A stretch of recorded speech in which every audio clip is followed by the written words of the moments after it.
Namo Buddhaya.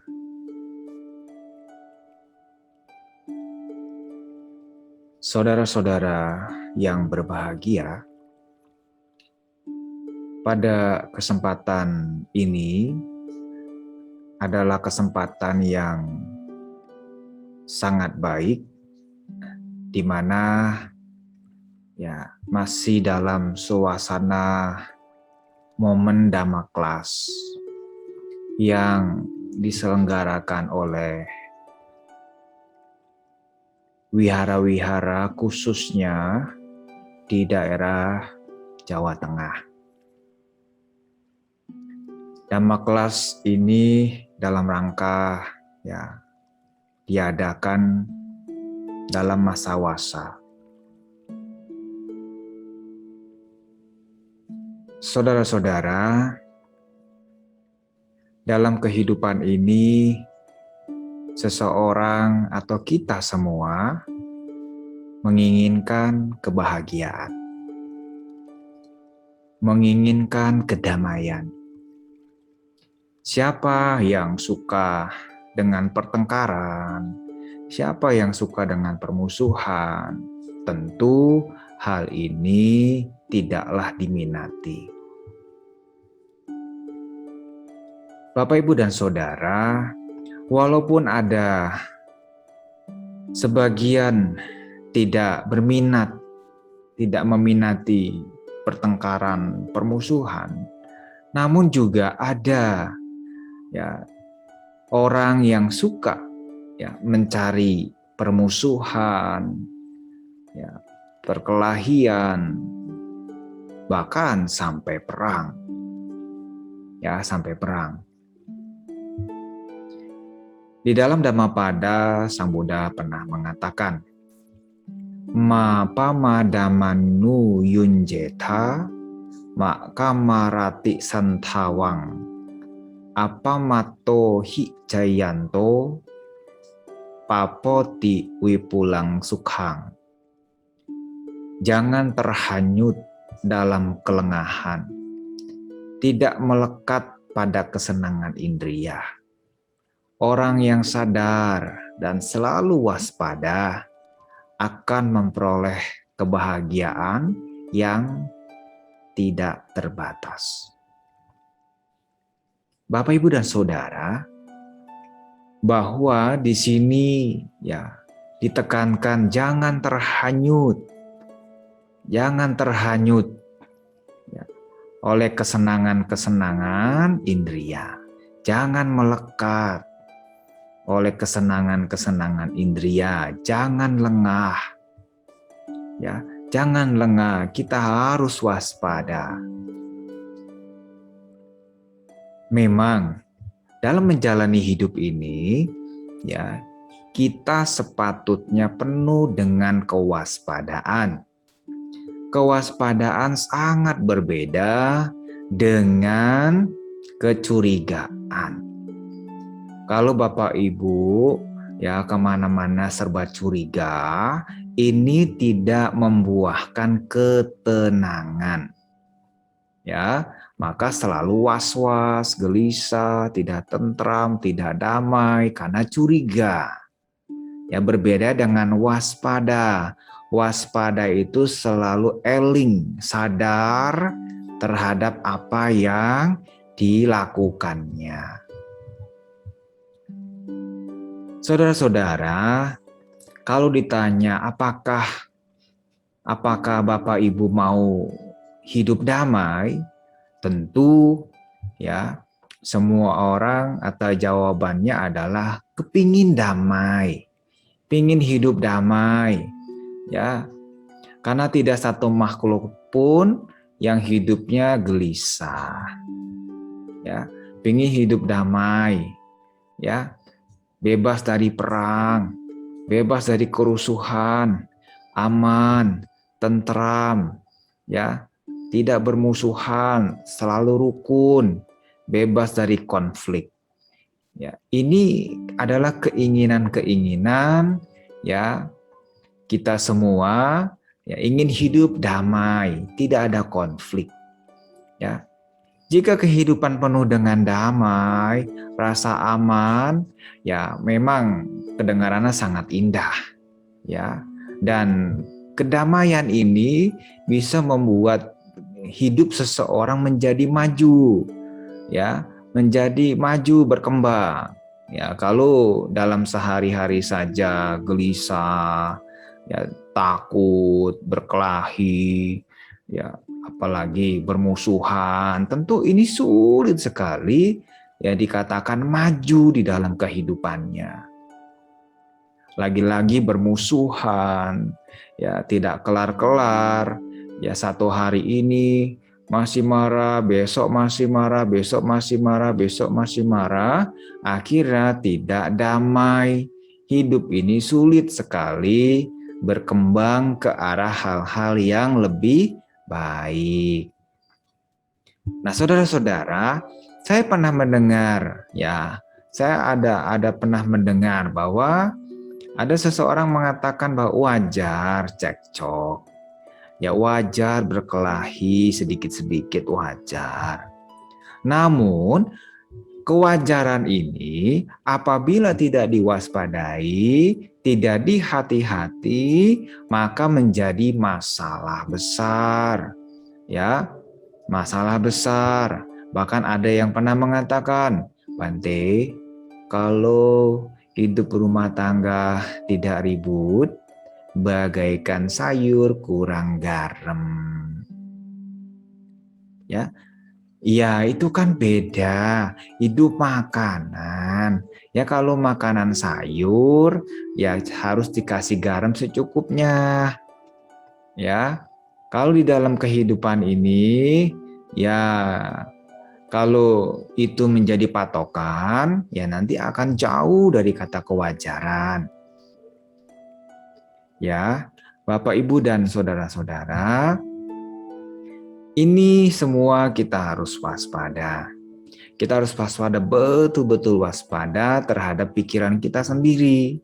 Ya, Bapak, Ibu, dan saudara, ingat, kita ini tidak hidup sendiri. Ya, kita hidup bersama-sama. Ya, bersama-sama di dalam bermasyarakat. Ya, di dalam bermasyarakat tidak ada yang mampu hidupnya sendiri, tidak ada. Ya, tidak ada yang mampu hidup sendiri. Bapak, Ibu, dan saudara, oleh karena itu, ya kedamaian di dalam menjalani setiap proses kehidupan ini sangat diperlukan. Ya, sangat diperlukan. Kalau di dalam keluarga cekcok tidak berhenti-henti, anak dengan orang tua dengan anak, atau ya kita dengan tetangga, ya bermusuhan, tentu ini jauh dari kata damai, tentram, aman, ya karena setiap lewat depan rumah orang, ini musuhnya, kan begitu. Lewat sini, oh ini musuhnya ini, ya. Nah, Bapak, Ibu, dan saudara, apa yang melatar belakangi seseorang sampai ya sulit damai, tentram, ya sulit bebas dari permusuhan? Ya karena akarnya ya menurut Dhamma adalah kemelekatan, keserakahan, ya. Ini salah satu faktor di mana ya orang itu sulit berdamai. Ya, kemelekatan ini yang membuat seseorang sulit damai. Bagaimana tidak damai? Ya, dia melekati ucapan-ucapan ya yang menyakitkan. Nah, dia tidak merenungkan bahwa apa yang didengar pun tidak kekal. Apa yang diterima pun tidak kekal. Ya, jadi harus dipahami sebagai ketidakkekalan itu. Nanti akan berubah. Ya, kalau semuanya dianggap tidak berubah, ya maka yang di dalam hatinya ini adalah dia mencaci maki aku, dia menghina aku. Ya, bahkan Sang Buddha pernah mengatakan selama seseorang menyimpan hal-hal demikian, kata-kata demikian, maka dia sulit menjadi damai, tentram. Nah, Bapak, Ibu, dan Saudara, tentu di dalam mencari kedamaian ini, ya perlu hati-hati juga. Karena banyak orang mencari kedamaian dengan bermabuk-mabukan, ya dengan memberi dengan memuaskan ya indria-indrianya, ya supaya mendapatkan kedamaian, ketenangan hati, ya atau lari ke hutan, ya meninggalkan masalahnya. Ya tentu ini tidak demikian, ya tidak seperti itu. Nah, apa yang harus dilakukan ya agar hidup menjadi damai, menjadi tentram, ya karena salah satu akarnya tadi kemelekatan, keserakahan, ya ini selalu mencengkram, ya selalu mencengkram. Ada lagi akar kedua, ya karena ketidaksukaan, karena kebencian, ya ini masih mengakar, ya masih mengakar. Mudahnya orang ya tidak suka, mudahnya orang membenci, ya karena ada faktor yang tidak dikembangkan, ya sehingga dia ini ya selalu mudah benci, berprasangka buruk, bernegatif, pikirannya ini negatif terus, ya karena belum ada yang belum dikembangkan, ya salah satunya itu adalah kewaspadaan. Tidak waspada, tidak hati-hati ya terhadap munculnya kemarahan, ya malah dibiarkan. Akhirnya kemarahan ini berhari-hari berlarut-larut, ya sehingga ya sulit menjadi hilang. Bapak, Ibu, dan Saudara, kalau seseorang terus bertahan di dalam keburukannya dan dia sudah tahu itu buruk, masih tetap dilakukan, itulah akar ketiga, yaitu dorongan dari moha.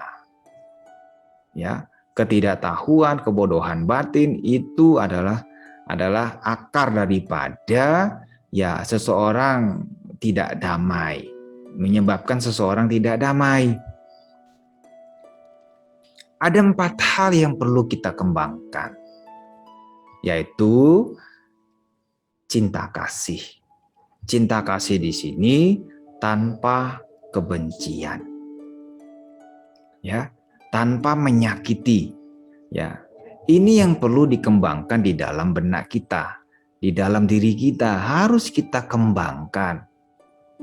Ya, makanya di wihara-wihara suka ada ya mengajarkan meditasi cinta kasih. Ya, semoga saya bebas dari membenci dan dibenci. Semoga saya tidak menyakiti ya atau disakiti. Ini demi ya pengembangan meta. Ya, pengembangan meta. Ya, jadi cinta kasih ini sangat penting ya untuk mendukung kedamaian di dalam hidup. Ya, ucapan dilandasi dengan cinta kasih. Tidak berbicara dengan kebencian. Ya, ada orang berbicara dengan kebencian yang meluap-luap.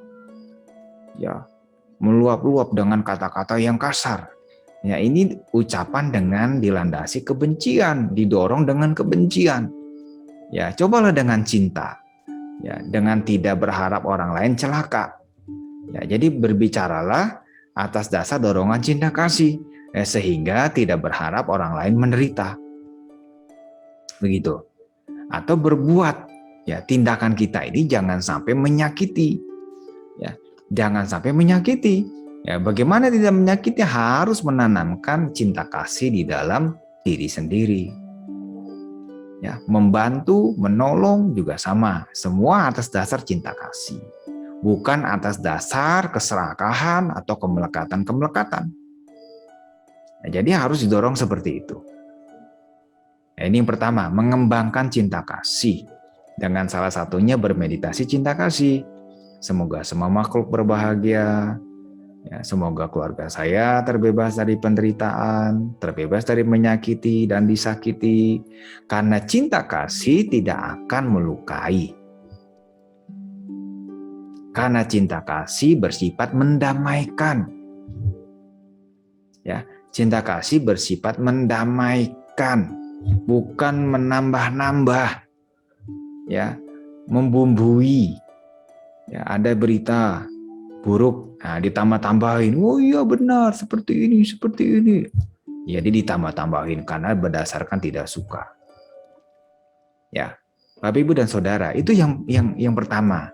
Ya, untuk mendapatkan kedamaian, salah satunya dengan mengembangkan cinta kasih. Ya, ucapan dilandasi dengan cinta kasih, ya berpikir juga dengan cinta kasih, ya berbuat dengan cinta kasih, ya tidak menyakiti. Lalu berikutnya adalah kita ini memiliki ya kepedulian terhadap penderitaan, ya penderitaan, ya makhluk lain. Ya, kita harus care, harus peduli. Nah, jadi orang yang damai adalah orang yang peduli juga, peduli terhadap ya kesusahan orang lain. Ya maka hatinya tergerak untuk membantu, untuk menolong. Ya, untuk menolong. Itulah salah satu ciri orang yang damai, orang yang tentram. Ya, kalau dia tidak damai, tidak tentram, dia tidak mau menolong orang itu. Apalagi yang kesulitan ini adalah orang yang tidak disuka. Ya, tidak disuka. Udahlah, biar aja dia, itu udah karmanya. Ya, tidak bisa begitu. Ya, orang damai akan mau menolong. Ya, akan mau menolong. Tidak ragu-ragu lagi. Ya, karena memang dia tidak punya masalah, ya. Orang damai itu tidak punya masalah, tidak punya konflik. Ya, konflik terhadap orang lain sehingga dia mau menolong. Ya, orang itu yang sedang menderita. Ya, Bapak Ibu dan Saudara, itulah yang kedua yang harus dikembangkan. Ya, kepedulian kita terhadap ya penderitaan-penderitaan orang lain. Lalu yang ketiga adalah kita menanamkan sifat ya, kalau orang lain senang, kita ikut senang. Ya. Jangan ketika orang lain maju, ketika orang lain usahanya maju, Anda berpikir buruk. Wah, jangan-jangan tuh pesugihan. Jangan-jangan ada babi ngepetnya nih. Ya kan, ada babi ngepet. Ya, nyari uang. Ya, Mas. Zaman seperti ini masih percaya begitu, ya masih percaya sama babi ngepet, yaitu hak setiap orang, ya tidak ada yang melarang, hak setiap orang masing-masing percaya tidak urusan pribadi, ya tapi apa iya itu bisa mendatangkan uang saya tidak tahu. Bapak Ibu dan Saudara, orang lain bahagia, ya orang yang ingin damai harusnya memunculkan ikut senang, ya, ikut bermudita cita, ikut senang, selamat ya, selamat ya. Nah inilah orang yang mau berdamai. Ya, kalau di orang lain sedang mendapatkan keuntungan, tapi kita malah nyinyir, ya nyinyir, gitu, atau malah membicarakan yang lain-lain, ya seperti itu. Ini tidak benar. Ya, jadi yang ketiga adalah menanamkan sifat. Ya, kalau orang lain mendapatkan kebahagiaan, kita harus senang. Orang lain mendapatkan keuntungan yang lebih daripada kita, ya kita harus senang. Ya, jangan lantas mencurigai. Jangan-jangan dia mencuri, jangan-jangan dia korupsi, tidak. Ya, bermudita cita, senang. Ya, tapi jangan dibalik. Bahagia melihat orang lain menderita. Ya, bahagia melihat orang lain menderita. Salah ini. Ah, biarin Bante, makan tuh karmanya. Sudah jahat dia. Bertahun-tahun saya tunggu-tunggu, akhirnya serang kesampaian juga. Lega hati saya.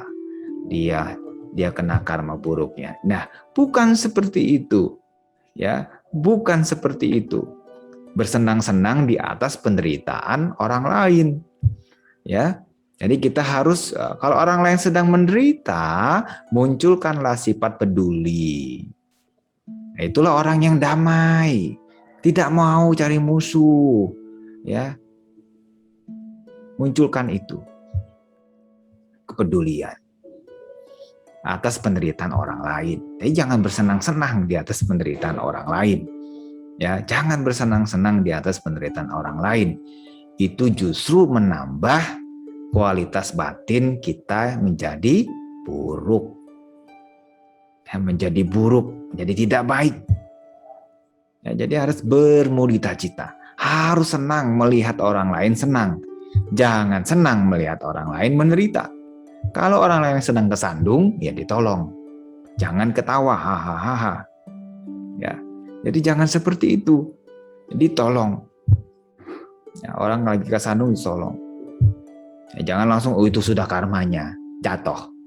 Ya tidak begitu. Mungkin saja dia kurang waspada, kurang perhatian ketika jalan, ya seperti itu. Saudara-saudara, memang sifat ya melihat orang lain senang ikut senang ini agak sulit. Ya, tetapi harus ditanamkan di dalam diri. Harus belajar. Yaitu menghargai orang lain juga.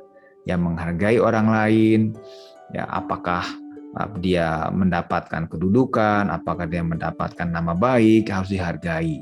Harus ikut senang. Itulah ciri-ciri orang yang punya kedamaian. Ya, tidak masalah. Ya. Lalu berikutnya adalah yang keempat, kita harus memiliki ya pikiran yang tenang, ya pikiran yang tidak mudah terombang-ambing, ya atau batin yang tenang, tidak mudah terombang-ambing. Ya, orang lain bicara seperti ini ikut menyalahkan. Orang bicara seperti ini ikut juga, ya. Orang membela yang ini ikut, ini membela ini ikut. Ini tidak tenang batinnya, jadi terombang-ambing, ya terombang-ambing, tidak konsisten, ya. Jadi maksudnya di sini adalah tanamkan juga kebijaksanaan. Jadi milikilah batin yang tenang dengan kebijaksanaan, ya. Ini sangat penting. Batin yang bijaksana akan mampu memilih, ya, akan mampu menempatkan sikap di mana, ya, kapan dengan baik dan benar. Ya, batin yang bijaksana ini mampu dia membeda-bedakan. Oh ini yang tercela, oh ini yang tidak tercela. Ini yang terpuji, oh ini yang tidak terpuji. Oh ini yang patut, ini yang tidak patut. Oh ini yang sopan, ini yang tidak sopan. Oh ini yang merugikan, ini tidak merugikan.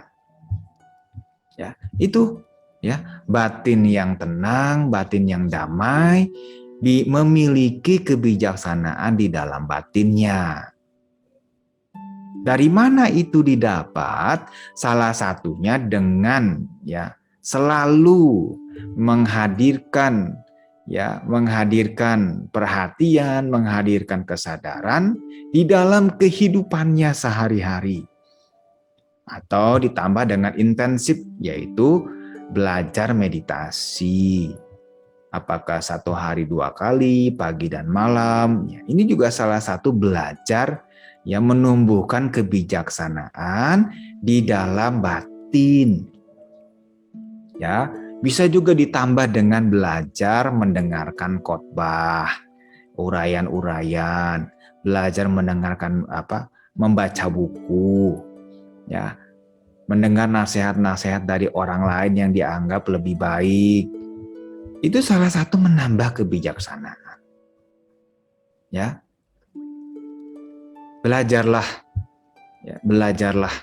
menghadirkan kesadaran, menghadirkan perhatian dalam setiap langkah, setiap momen kejadian-kejadian yang dialami oleh kita semua. Hadirkan ketika memasak, apakah ketika mencuci, apakah ketika bekerja, Apakah ketika sedang menghadapi masalah, sadar, penuh perhatian, waspada. Nah, nanti dari sana ya otomatis akan muncul pemahaman, pengertian, ya dengan seiring berjalannya waktu, seiring berjalannya latihan, maka akan muncul kebijaksanaan itu secara otomatis di dalam batinnya. Ya, sehingga Bapak Ibu ketika mendengar hal-hal yang tidak baik, informasi yang tidak baik, ya tidak akan mudah terombang-ambing mengikuti hal-hal demikian. Inilah yang dikatakan damai. Ya, orang yang damai ya selalu menghadirkan cinta kasih baik melalui ucapannya, perbuatannya maupun pikirannya. Orang yang damai ya selalu tersentuh ya atas penderitaan-penderitaan makhluk lain yang ingin ya jadi ingin membantu, ingin meringankan. Ya, itu orang yang damai. Kenapa begitu ingin membantu? Karena dia tidak punya masalah dengan orang lain atau makhluk lainnya, tidak punya masalah. Lalu orang yang damai juga selalu memiliki sifat yang itu menghargai ya atas apa yang diraih orang lain. Ya, jadi ikut senang, ikut bahagia. Ya, itu orang yang damai. Lalu orang yang damai lagi seterusnya adalah memiliki batin yang seimbang. Ya, batin seimbang yang dipenuhi dengan kebijaksanaan. Ya, kebijaksanaan inilah yang perlu dijalankan ya dalam kehidupan ini. Ya, bayangkan Bapak Ibu dan Saudara, kalau setiap orang krisis cinta kasih, krisis kepedulian terhadap penderitaan makhluk lain, ya, krisis tentang tidak menghargai orang lain, krisis batin yang rumit, ya, batinnya ini tidak tenang, ya, tidak seimbang, ya, sulit sekali, maka apa yang terjadi? Ya, hidup semakin kacau. Ya, hilangnya cinta kasih, ya, apa-apa marah, dendam, ya, membalas dan lain sebagainya. Bapak, Ibu, dan Saudara, itulah yang sekiranya bisa disampaikan, ya, bahwa memang kita semua membutuhkan kedamaian, ketentraman, ketiada cekcokan, tiada permusuhan. Oleh karena itu, kembangkanlah ya cinta kasih, ya kembangkanlah kepedulian, ya kembangkanlah sifat rasa menghargai, orang lain senang kita ikut senang, tidak berburuk sangka, lalu kita memiliki sifat ya yang baik, ya batin yang tenang, seimbang, penuh dengan kebijaksanaan. Itu yang harus dipegang. Ya, semoga ya kita hidup dalam kedamaian, kebahagiaan, dan ketentraman. Demikian, terima kasih. Sabbe Sata Bhawantu Sukhitata.